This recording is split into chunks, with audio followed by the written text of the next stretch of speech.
wouldn't sit down in an interview and take notes throughout the entire interview. I think that that would be distracting to the interviewer, and I think that also it will, detract from your ability to establish a rapport with the interviewer, and it also has the potential to interfere with your ability to just really listen and engage in the conversation. Having said that, if there's something that comes up that you feel like it, makes sense to make a note of, by all means, it's fine to occasionally jot something down. I would say no, generally. Personally, I thought it was weird if someone came in my office with a notepad. It felt almost like they were planning to interrogate me, which wasn't really the point. And it's kind of weird either way. Like, I know some people feel more comfortable holding a notepad. It just gives them something to do with their hands, which is fine, but it's a little weird. Like, if you don't write anything down, why are you carrying it around? And if you do write something down, I mean, personally, I'm curious about what is it that you're writing? So if you think you need to take notes to remember an interview or whatnot, just, wait for a bathroom break. There's no problem with taking notes, but I think it's weird to do it in the interview itself. There are questions that you should never be asked that, I think go over the line into your private life. And certainly the Equal Employment Opportunity Commission has a guidelines that set forth questions that you shouldn't be asked. So, race, religion, marital status, those kinds of things are just off limits. And if you get asked anything like that, of course, you do not have to answer, but you should handle it, with aplomb and graciousness in declining your answer. Treat the peer interview like a peer interview, but just remember it's not. Okay, let's just talk brass tacks. You're talking to a peer or an associate that has a job. Usually, if they're in the interview rotation at a law firm or an office, they're doing well and they're well regarded. Okay? That person is trying to determine who you are and whether or not you'll be someone who will be fun and productive to work with in that environment. So look at it like this. You're auditioning, and this person is already a member of Central Casting. You try to figure out how you can make sure that you do get to know them and you have candid requests from them or candid questions about what it's like to be an associate, but always remember, you're in an employer-employee relationship, even in a peer interview, unless the peer at the law firm lets their guard down first.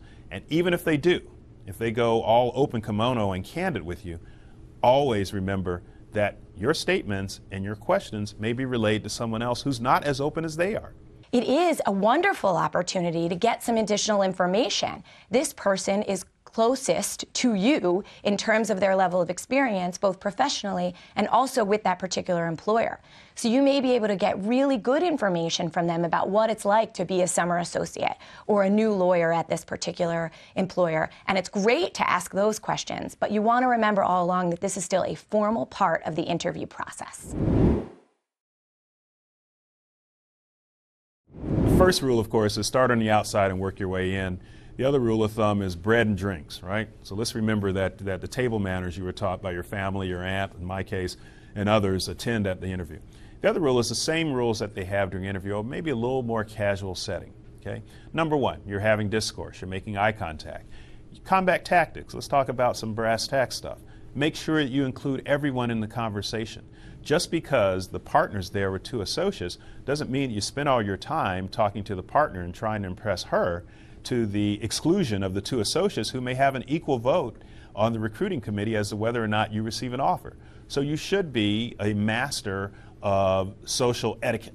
You know, it's almost as if you're having a cocktail party. You want to make sure that every guest is involved in some conversation and it isn't over by the bookshelf trying to look at the physician's desk reference, right? You want everybody to be involved and have a good time.